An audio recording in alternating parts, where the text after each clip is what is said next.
Good morning, Henry. Good morning. How are you? Good. Welcome to the Morning Muffin Show. I won't sing today. I went running this morning and it was cold, so I've got a little phlegm. Yeah, it's a Monday. We can be a little more tame today, I guess. Yes. How was your weekend? It was good. It was productive. How about yours?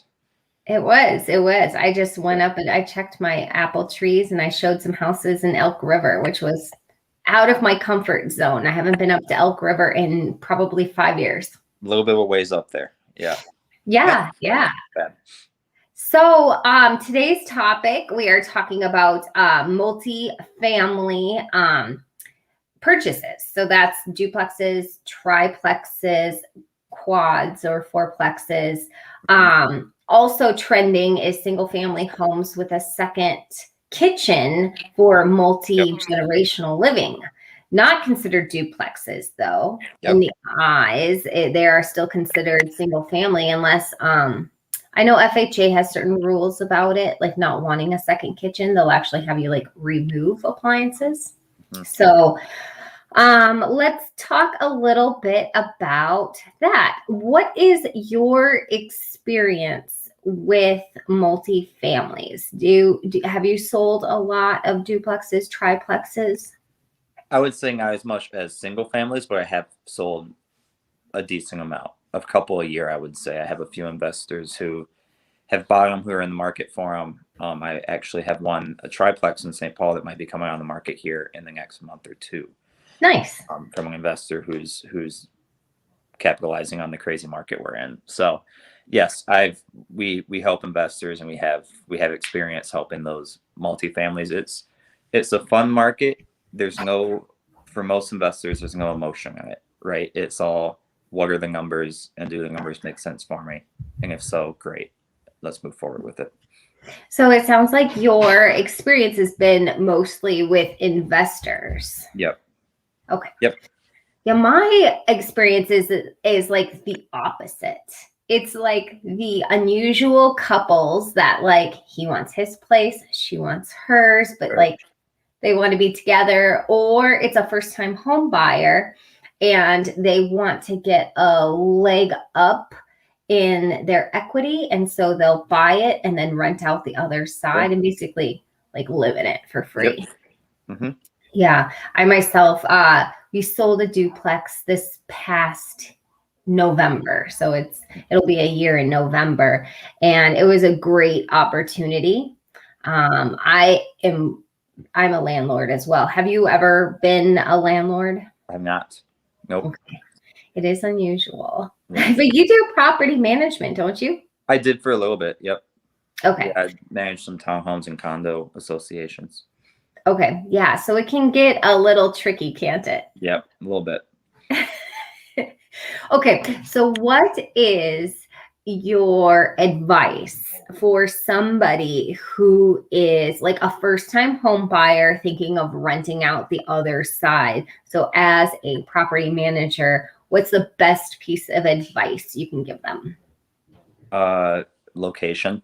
Make sure that whatever location you're in is good location. Is going to garner good rental income and keep the property appreciating over the years. And then also just as far as, you're going to make mistakes along the way, but make sure you're doing your homework on who you're renting to and that they're going to be paying you on time to the best of your knowledge, as best as you can vet that, and keep the property up because you don't want big issues coming on down the road.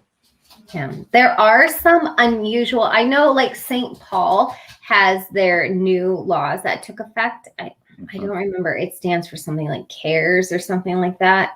There's an app, SAFE is the acronym, and I can share that link in the comments. But one of the biggest things that they talk about is like a month-to-month lease. You're not allowed to evict somebody unless you have proof of non-payment or history, something like that. Like you have to continue to rent to them unless there's like a severe problem, because what we're finding out is, people kicking people out for no reason, et cetera, complaints. there's also new rules in Minneapolis as well that prevent certain credit scores and background check time frames. Mhm. So like, which I think is really great as somebody who believes in like second chances. Like if you've lived your life to make up for the past, you should be able to have a buffer of time that, you know, like whether you have a history or record that you should be able to, landlords shouldn't be able to go past. Of course, that does not talk about Megan's Law, right? So Megan's Law, where they're registered sex offenders, they'll always be on that for life. Yep. So I have I don't know if you have ever heard of something like this, but what I really enjoy, and I'm gonna share my screen with you, and I've heard them several times on Bigger Pockets as well as the Real Estate Guys, which is another podcast. But these fourplex investment groups, which I think are pretty cool. So here they are on Bigger Pockets. And they've been on here several times. And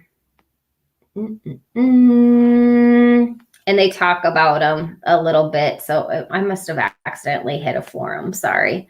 But what you do is you build, essentially you go in with 4 people and you guys build a fourplex and you own like a quarter of it essentially. Mhm. And so I think it's a really great idea if you were able to find like friends that you can go in with and then create an LLC and then do like a 1031 exchange and go commercial after something like this, being Yep. able to like parlay that. Well, with that being said, I'm going to stop sharing that. There is some new worries among investor groups. My phone is blowing up right now. Please excuse me. There is some worries about Biden changing some of the real estate investment rules. And this was just had taken, it's a 100-year loophole, tax loophole that investors think Biden is going to kind of close up. And I'll go ahead and leave links in it, but basically tax deferral on gains and sale of real estate. So, and this just came out on the 8th. So, and it has to do with the inflating prices of the market right now as well. Do you have any opinions on something like this? Well, I guess we could kind of break it down quickly of just what might be happening. So right now there's something called a 1031 exchange where you're able to take an investment property that you own. It can't be your primary residence. It has to be a duplex, triplex, apartment building, anything else like that. And you can sell it and take your proceeds from that sale and use it to buy a like kind property or another investment property and not pay taxes on those gains. So essentially it allows investors to take, if they own, 5 duplexes, they can sell their 5 duplexes and go buy a big apartment building or a commercial property somewhere and not pay taxes. Now, at some point they'll have to pay taxes because at some point, if they sell that commercial property, then they either have to buy another like kind property or pay taxes. So I think it's a bummer if they do take that away. That's a big way that people have been able to generate wealth for themselves and get up into that. You make a decent amount of money on these duplexes and triplexes if you're doing it right, but a lot of people, the goal is to get into that commercial space or that big apartment space where you're really going to make the money. And that's going to make it a lot harder for those people to do that and build that wealth. So I think it's a bummer in that sense. I hope that the loopholes, or it's not a loophole. I hope that law stays and we can keep helping people do that because it's a big way for people to keep their investment portfolios going. But if they do take it away, people will still be able to cash out and have a lot of money. They'll just have to pay their taxes on it too.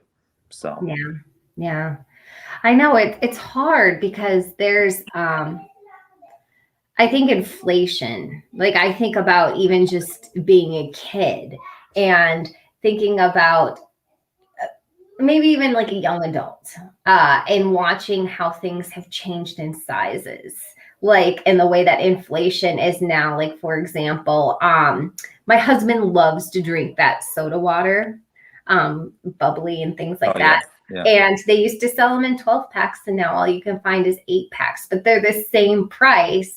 And yeah. there's no sugar in them. There's, it's literally carbonated water and Mm. artificial flavoring. I mean, it's probably like the cheapest thing in the world to make.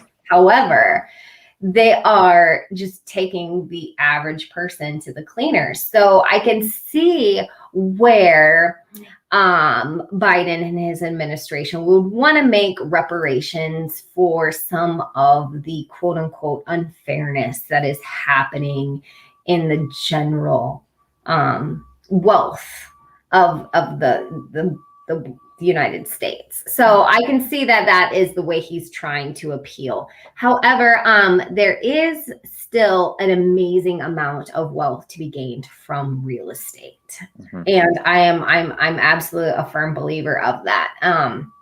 Even just owning a property and renting it out and having that income being able to be generated and to be able to, like I said, even if you start out living in a duplex and renting out the other side and living for free, doing that while you're in college, so you don't even need to worry about having to pay for housing and things like that.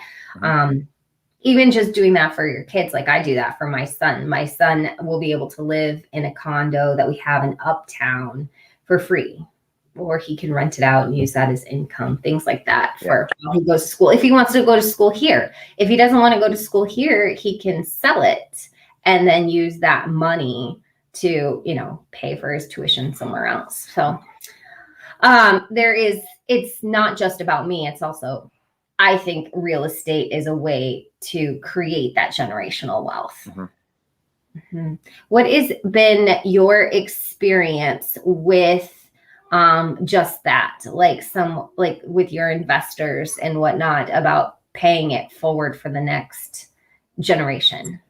I haven't done any like 1031 exchanges or anything like that. However, I mean, I guess you're not alone in that goal of having properties that can be passed down to kids, right? So that your kids are set up with properties. So, yeah, I have investors who are doing similar things, who have properties that they'll hold long term, and pass them down as their family, kids or whatever, whoever it may be, get older and are put in positions where they could greatly benefit from having properties like that. Yeah, it's a little more risky than, say, like a savings bond or something Yeah. like that, but it is still a great investment. And to be able to have like a diversified portfolio of all kinds of investments as well also teaches, my son to take affordable risks. But I know that somebody that owns a property and holds it long term, they're typically called buy and hold investors. And you really have to do your research. You have to check out the neighborhood. You have to watch the trends. You have to check out all kinds of things and really study it to make sure it will fit you long term and be able to still do that consistently throughout the time that you own the property. And then also, if to appreciate the property as well. So, um, making updates to the property as well. It can be tricky with tenants, but Yes. can be done. I have very good tenants that allow me to go in and to make changes and things like that when things need to happen. That's But rare. for the sake of your time, we're at 14 minutes. I just want to like kind of wrap things up Sure. and talk about, do you have any long-term goals for investing? Yes, I do. They're my goals are, they involve real estate. And they're also, especially being in real estate, being able to diversify outside of the real estate world as well is important for me. So the goal is to I'll have a few investment. I'm only 24, right? So I did buy my first house in October. I'll have a few investment properties over the years. And then I also have other investment avenues that I take to continue to build my wealth as well. Yeah. I forget how young you are. I bought my first property when I was right around your age as Yep. well. Yep, exactly. Oh, to be 24 again. I would do things exactly the same, though. You're Never change. starting. Well, and I think I would have gotten into real estate earlier. I think you're doing things really well. You're setting yourself up for a really great future. Yep. Thank you. I'm really excited to see where it'll take you. Yes, me too. Okay, so with that, I'll say goodbye, and I will talk to you later. You guys, if you have any questions for, oh, I'm going to share one more article too. I'm just going to put this in the comments. There's why every entrepreneur should invest in real estate. It is, it's a Forbes article here. And you can go ahead and click on it on the website and just read through it a little bit. This was last year, but still very, very pertinent. So if you guys have any questions, though, for Henry, what's your phone number? My phone number is 612-578-3893. Let me see if I can just put it in the chat. Ooh, I love that. There. I don't know if it's entering out, but oh well. You put it in the private chat. Oh. I think you got to put it in the comments, but I'm going to copy and paste it. Okay, perfect. Thank you. Oh, yeah. Here, hold on. Why did this pop up? I have comments. Here we go. Bing, bang, boom. Perfect. There we go. All right, you guys. Your phone number, just so you know, is on YouTube forever. That's okay. Call me anytime. Okay, you guys. I will talk to you later. Have a wonderful day. See ya. Bye now.